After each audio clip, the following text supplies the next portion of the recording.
Alors on peut combiner la technique de décalage et la technique de la transformation pour déplacer l'élément.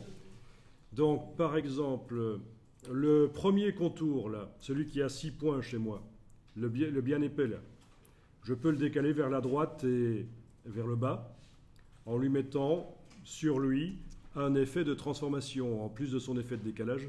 Effet distorsion, transformation, transformation. Effet distorsion, transformation, transformation. Je coche la case aperçue et je le décale. Et il ne veut pas le faire parce que mon objet n'est pas sélectionné. Voilà. Là, si je sélectionne l'objet, il y a une chance que ça marche. Effet distorsion et transformation, transformation. Je coche la case aperçue. Et voilà, je décale mon contour un peu vers le bas, vers la droite. Donc vous testez pour donner peut-être un petit effet 3D. C'est vous qui voyez. Voilà.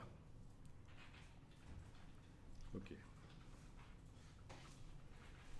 Là, ça donne un peu un effet relief, mais on peut le travailler plus. C'est juste un petit effet relief. Tout simplement parce que j'ai décalé le gros contour par rapport au reste, aux lettres, en mettant en plus du décalage un effet de transformation. Là, je vais juste tester pour voir ce qui se passe si en ayant mon objet sélectionné, je déplace la transformation au-dessus du décalage. Dans ce cas-ci, ça n'a pas d'influence l'ordre dans lequel il s'applique en fait. Ça marche. Ok? Donc décalage, transformation, décalage et transformation.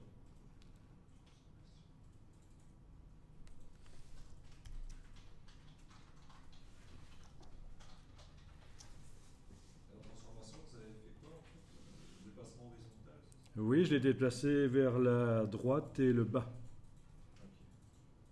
Et visuellement, en bougeant les curseurs. Ça, je l'ai fait sur le contour bleu, en fait, le contour bleu épais qui était éloigné de l'objet. Je l'ai éloigné, oui, il a été éloigné par décalage. Donc, valeur de décalage égale sur tout le contour de la lettre, c'est ça l'intérêt du décalage. Et là, je l'ai transformé, je l'ai déplacé en fait vers la gauche et vers le bas. Et il faut se souvenir que donc le travail ici est modifiable. On n'a pas dû vectoriser le texte. On peut encore modifier le texte.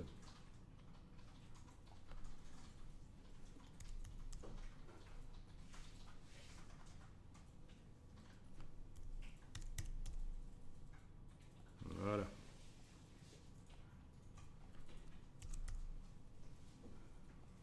Un nombre dentifrice. Je vous présente le Bitronzen, nouvelle formule. Bien, si j'affiche le damier de transparence, je remarque que le fond blanc n'existe pas.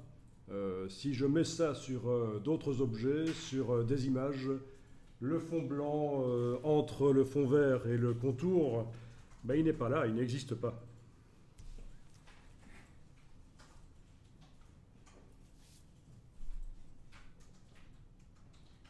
Bon. Comment le mettre? Vous sauriez faire ça? Je vais tester un truc. Je vais dupliquer le brol, là, ici. Voilà, travailler sur le copy ici.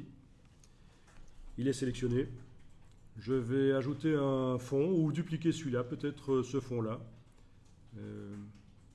Ou celui-là. Voilà, je duplique le fond vert. Ce fond vert, je vais le placer en dessous de tout.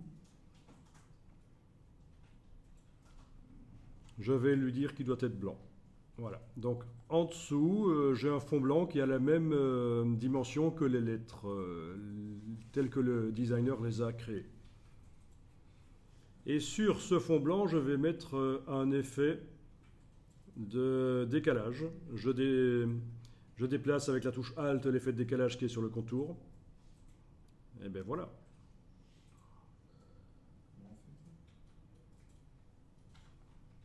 Avec la touche Alt, je déplace l'effet de décalage. Alors il faudrait peut-être que je déplace aussi l'effet de transformation. Voilà, parfait. Vous voyez la logique? Le fond blanc s'élargit de la même manière que le fond bleu, que le contour bleu s'élargit. Le fond blanc s'élargit de la même manière que le contour bleu s'élargit parce que j'ai été chercher sa valeur de décalage, donc son élargissement. Ensuite, il se décale vers la gauche et le bas de la même manière que le contour bleu se décale parce que j'ai été chercher l'effet de transformation. Donc ici, je ne suis pas en train de vous donner une recette pour faire un paquet de dentifrice. L'essentiel, c'est de comprendre comment tout ça fonctionne en fait. Hein. Et puis après, vous faites le transfert sur autre chose. Et donc là, vous avez du texte avec le fond blanc. Et si je le mets sur une image, ça va donc pas être un trou, ça va être un fond blanc là où il faut. Donc typiquement, si je prends ici un rectangle, que je lui mets une couleur ou un dégradé, ou un motif sur le fond, voilà. Je vais pouvoir le mettre en dessous. Voilà. Oui, le motif avait l'air un peu transparent, il a de la transparence ce motif. Mais donc voilà, j'ai mis un rectangle avec un motif sous le texte et on voit que le blanc est bien correct. Alors les motifs, on verra comment en créer, on verra aussi comment aller en chercher sur le web et comment les modifier, les motifs existants, c'est important. Utiliser les motifs, les modifier, leur couleur.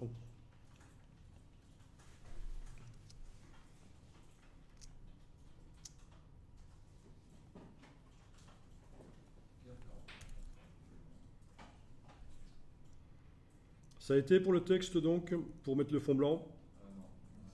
C'est simplement créer un fond blanc que je mets en dessous de tout et en dessous du contour et des deux fonds qui existent déjà. Et je dois lui mettre le même effet de décalage que le contour le plus large et aussi le même effet de transformation pour qu'il se décale vers la gauche et la droite. Et le fait qu'il soit en dessous, ben, tout le reste vient par-dessus. Donc peu importe vraiment sa largeur. À mon avis, il doit être quand même à peu près... Oui, c'est ça, il doit tomber à peu près au milieu du contour. C'est ça. Tu n'as pas l'effet escompté. Si tu as mieux, c'est bien.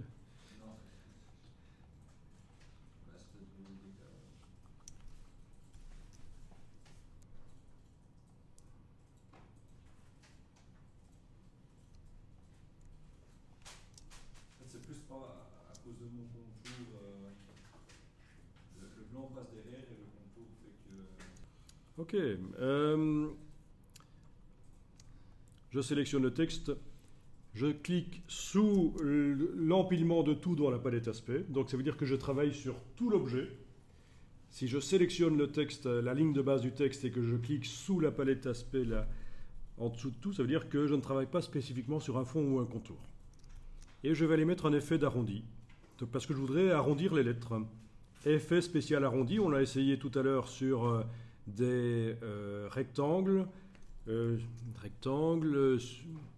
Oui, c'était sur un rectangle, l'effet spécial d'arrondi qu'on avait testé. Et bien le voilà sur du texte. C'est pas génial ça? Donc effet d'arrondi qui va se retrouver où? Elle est là tout au-dessus. Pour modifier l'effet, vous cliquez donc sur lui dans la palette aspect. Et ça devient bien moche si on exagère dans l'arrondi. Enfin, pour certaines lettres, ça peut être bien et pour d'autres, moins.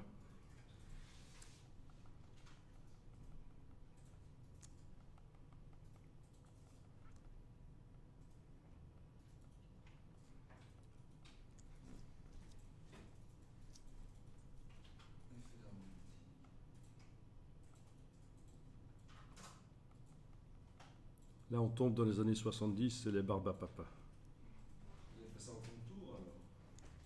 Là, je l'ai mis sur tout l'objet, puisque avant de le mettre, j'ai cliqué sous l'empilement des objets pour que rien ne soit sélectionné spécifiquement. Voilà.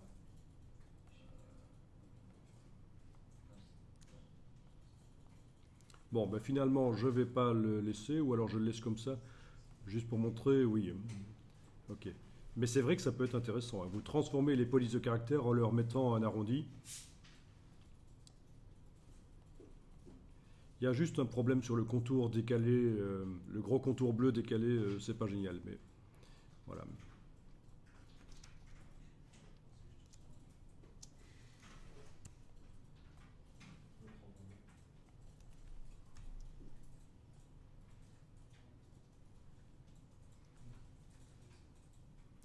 Bien.